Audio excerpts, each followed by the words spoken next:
어느 흐린 오후, 건강에 관심 많은 혜진은 오랜만에 동네 도서관을 찾았다. 그녀는 건강 서적 코너에서 마주한 조그마한 책 슈퍼푸드와 면역력에 매료되었다. 그 책을 집어들고 도서관 한쪽에 위치한 편안한 의자에 앉아 페이지를 넘기기 시작했다. 책의 첫 장에서는 슈퍼푸드가 무엇인지 정의하고 있었다. 슈퍼푸드는 보통 많은 영양소와 항산화 성분을 함유한 식품으로 몸의 면역력을 높이는 데 기여한다고 한다. 건강하게 살고 싶은 현대인에게는 놓쳐서는 안 될 정보였다. 그러다 책장을 넘기자 혜진의 눈에 면역력 강화에 좋은 슈퍼푸드 탑7이라는 제목이 들어왔다. 그녀는 이 부분을 천천히 집중해서 읽기 시작했다. 첫 번째로 소개된 슈퍼푸드는 마늘이었다. 마늘은 알리신이라는 강력한 항균 성분을 포함하고 있어 감기와 여러 바이러스에 대한 저항력을 높이는 데 효과적이라고 설명하고 있었다. 혜진은 예전에 할머니가 감기에 걸리면 마늘을 꿀과 함께 먹었다는 이야기가 떠올랐다. 두 번째로는 시금치가 소개되었다. 시금치는 비타민 A, C 및 E 등 여러 항산화 성분이 풍부해 면역 체계를 강화하는 데 도움이 된다고 한다. 혜진은 시금치를 활용한 다양한 요리를 상상하며 은은한 미소를 지었다. 세 번째 슈퍼푸드는 베리류였는데 그 중에서도 블루베리가 특히 강조되었다. 블루베리는 안토시아닌을 많이 포함하고 있어 염증을 줄이고 면역 반응을 개선하는 데 유익하다고 한다. 혜진은 다시금 블루베리를 우유에 넣어 먹던 어린 시절의 기억을 떠올렸다. 네 번째로는 고구마가 이름을 올렸다.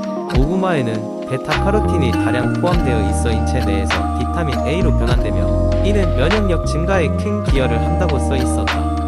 혜진은 가을이 오면 고구마를 치며 그 향기를 느끼고 싶어졌다. 다섯 번째는 녹차에 함유된 에티갈로카테킨 갈레이트가 바이러스를 퇴치할 수 있다는 정보가 있었다. 녹차의 청량한 향을 즐기면서도 건강을 돌볼 수 있다니 혜진은 녹차의 매력을 다시금 깨달았다. 여섯 번째로는 브로콜리가 있었다. 브로콜리는 비타민C의 보고이며 섬유질과 항산화제가 가득하여 면역력 강화를 돕는다고 한다. 혜진은 브로콜리를 활용한 샐러드를 떠올렸다. 마지막으로 소개된 슈퍼푸드는 요거트였다. 요거트에는 프로바이오틱스가 풍부하여 장 건강을 개선하고 면역 체계를 강화한다고 적혀 있었다.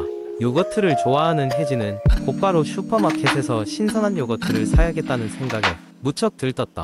혜진은 책을 덮으며 슈퍼푸드가 그녀의 일상에서 더욱 큰 비중을 차지해야겠다고 결심했다. 면역력 강화에 좋은 이 슈퍼푸드들이 그녀의 생활과 건강을 어떻게 변화시킬지 기대가 되었다. 이른 저녁, 그녀는 도서관을 나서며 슈퍼푸드를 활용한 새로운 요리법을 열심히 찾아보기로 결심했다. 그리고 균형 잡힌 식사를 통해 건강을 지키리라 다짐하면서 힘찬 걸음으로 집으로 돌아갔다. 두 번째 이야기, 한 초록빛 마을. 그곳에서는 모든 사람들이 피부에서 은은히 빛이 났습니다. 이 마을에는 피부 건강의 비밀이 전해져 오고 있었기 때문입니다. 그 비밀이란 바로 비타민과 미네랄의 조화로운 섭취였습니다. 먼저 마을 사람들은 매일 아침 햇살과 함께 비타민C가 풍부한 아세로라 주스를 마셨습니다. 이는 피부에 탄력을 부여하고 콜라겐 생성을 촉진시켜줍니다. 과일이 풍부한 이 마을에서는 신선한 과일과 채소가 끊임없이 제공되었습니다. 비타민 E는 또 다른 비밀 무기였습니다. 모든 가정에는 꼭 아몬드나 호박씨와 같은 비타민 E가 풍부한 음식들이 있었죠. 이는 피부의 노화를 방지하고 유해한 자유 라디칼로부터 피부를 보호했습니다. 마을에 남녀노소 할 것 없이 사람들은 매일같이 꿀과 우유로 만든 목욕을 즐겼습니다. 이는 피부에 자연스러운 윤기를 더해주었으며 단백질과 미네랄이 피부를 속부터 채워주었습니다. 그들의 식탁에는 항상 오메가-3 지방산이 풍부한 생선이 올랐습니다. 이는 피부의 염증을 줄이고 수분 장벽을 강화시켰습니다. 딸기와 같은 다양한 베리류도 인기 있는 음식이었습니다. 이 작고 귀여운 과일들은 항산화 작용을 통해 피부톤을 밝게 만들어 주었습니다. 여기에는 아연의 중요한 역할이 빠질 수 없습니다. 아연은 상처 치유를 촉진해주며 피지 분비를 조절하여 피부를 건강하게 유지하는 데 필수적입니다. 마을 사람들은 매일같이 귤이나 견과류 같은 아연이 풍부한 식품을 즐겼습니다. 또한 셀레늄이 풍부한 브라질 너트도 그들의 건강 비결 중 하나였습니다. 셀레늄은 피부 세포 보호에 도움을 주고 태양의 자외선으로부터 피부를 방어해주는 역할을 했습니다. 이처럼 다양한 비타민과 미네랄이 조화를 이루어 마을 사람들의 피부 건강을 지켜주고 있었습니다. 이 이야기는 피부 건강을 염원하는 이들에게 영감을 주었고 비타민과 미네랄의 중요성을 다시 한번 일깨워 주었습니다. 당신의 피부도 이 마을 사람들처럼 은은하게 빛나는 날이 오기를 바라며 이 이야기는 점점 멀리 퍼져나갔습니다. 피부 건강의 비결을 찾아 나선 여정은 끝나지 않았습니다. 아직 더 많은 비타민과 미네랄들이 우리를 기다리고 있기 때문입니다. 세 번째 이야기. 어느 늦가을 오후 엄마는 병원에서 돌아오는 길에 깊은 생각에 잠겼다. 의사가 그녀에게 전해준 진단지에 는당뇨 전단계 라는 표현이 쓰여 있었다. 명랑하고 항상 건강하다고 생각했던 그녀에게는 청천벽력 같은 소식이었다. 그러나 엄마는 곧바로 결심했다. 건강한 식습관을 통해 스스로의 몸을 관리하고자 했다. 첫 번째로 그녀는 인터넷을 뒤져 건강한 혈당 관리를 위한 식단 팁을 찾기 시작했다. 여러 전문가들로부터 그녀는 흰쌀밥 대신 현미밥이나 잡곡밥을 먹는 것이 혈당 관리에 도움이 된다는 것을 배웠다. 평소 밥을 많이 먹던 엄마는 슬슬 그 양을 줄이고 현미와 같은 복합 탄수화물을 선택하기 시작했다. 두 번째로 중요한 사실 하나를 깨달았다. 식사의 균형이다. 엄마는 매 끼니마다 단백질, 채소, 건강한 지방을 꼭 포함시키려 노력했다. 저지방 고기를 선택하고 신선한 채소를 준비하며 올리브 오일이나 견과류와 같은 건강한 지방을 적절히 추가했다.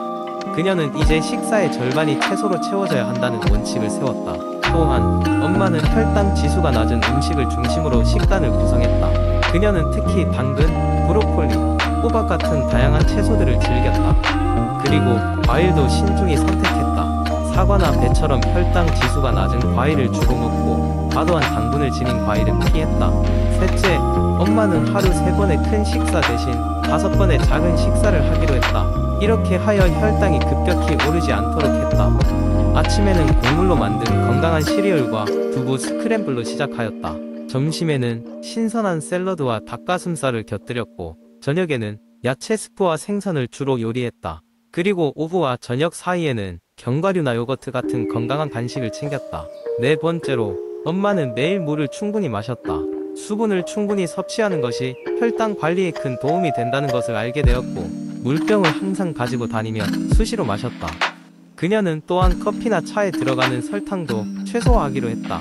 마지막으로 엄마는 매일 30분 이상의 산책을 통해 규칙적인 운동을 실천했다. 운동은 혈당을 낮추고 전반적인 건강을 유지하는 데 큰 도움이 되었다. 엄마는 아침 운동을 하며 바람을 맞으며 하루를 시작하는 것을 매우 좋아하게 되었다. 시간이 흐르면서 엄마의 얼굴에는 건강한 혈색이 돌기 시작했고 정기 검진에서의 결과도 긍정적으로 바뀌었다.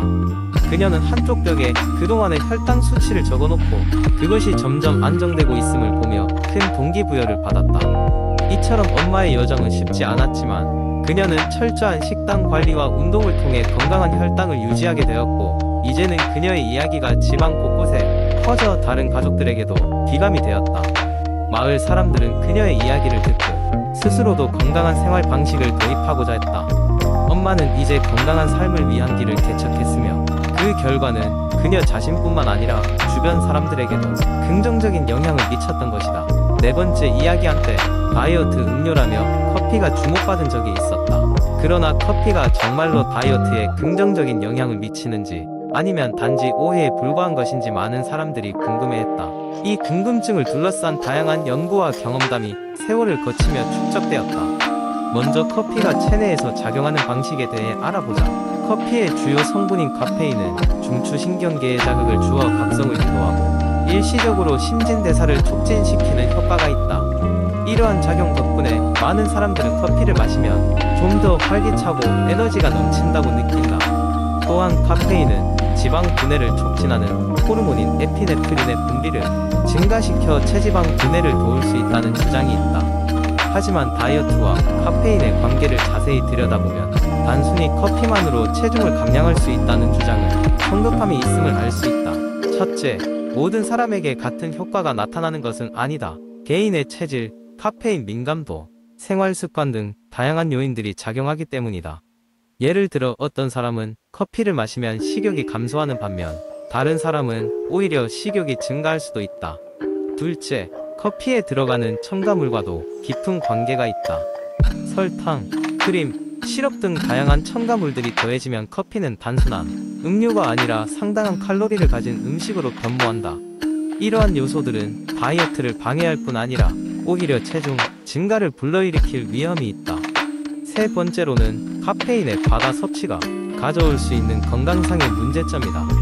커피를 과도하게 마시면 불면증, 긴장, 소화불량 등의 증상을 유발할 수 있으며 이것은 결국 스트레스로 이어져 다이어트뿐만 아니라 전반적인 건강에 악영향을 끼칠 수 있다.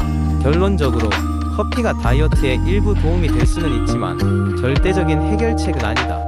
커피의 다이어트 효과를 최대화하려면 적당한 양을 유지하고 설탕과 고칼로리 첨가물을 피하며 균형 잡힌 식단과 운동을 병행하는 것이 중요하다. 또한 개인의 체질과 생활 패턴에 맞는 다이어트 전략을 세우는 것이 무엇보다 중요하다. 글쎄, 커피가 다이어트에 도움이 될 수는 있지만 마법의 음료는 절대 아니지. 모든 것은 적당히 해야 하거든. 혜진은 친구들과 커피 한 잔을 들고 이야기를 마무리 지었다.